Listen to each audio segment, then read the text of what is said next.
Wala pa raw pinal na desisyon si Senator Grace Poe tungkol sa eleksyon 2016. Pwede nga raw na hiwalay silang tumakbo ni Senator Cheese Escudero. Tanong tuloy ng ilan, maghihiwalay na ba ng landas sina Poe at Escudero? May report si Mariz Umali. Malakas ang espekulasyon para sa Poe-Cheese tandem sa 2016 elections, lalo't nakita sila magkasama sa biyahe sa Coronadal at sa pagbisita kay dating Pangulong Fidel Ramos. Kanina nga, bilang panauhing pandangal sa Good Governance Forum, ipinakilala si Poe na Her Excellency, tawag para sa isang Pangulo. Her Excellency Grace Poe, citizen of the Republic of the Philippines. Thank you for your brief and very awkward introduction, sir.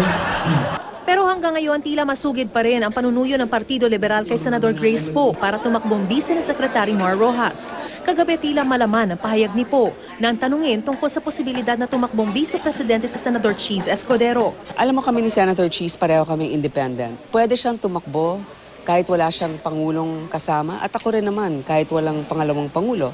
May mga naintriga sa pahayag ng senadora dahil ito ang unang pagkakataon niyang sinabing maaari silang tumakbong magkahiwalay ni Escudero.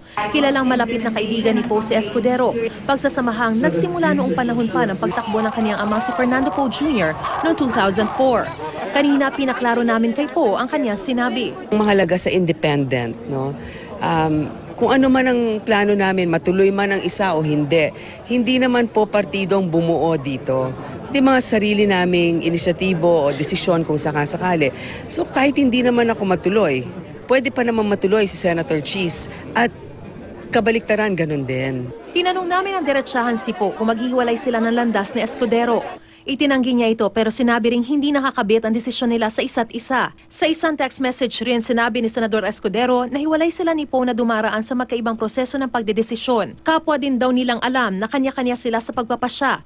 Gayunpaman, inulit ni Escudero na tutulungan niya at susuportahan si Poe sa anumang desisyon nito sa 2016. Hindi pa man buo ang desisyong tumakbo ni Poe, isa lang daw ang kanyang masisiguro, lalo na sa mga bumabatikos sa kanyang citizenship at residency. Kayo po ay makakaasa na hindi ko po kayo niloloko kung para dito lamang sapagkat hindi ko po inaambisyon ang ganitong uring posisyon. Hindi po kaya ng konsensya ko ang mangloko para lamang tumakbo sa mas mataas na posisyon.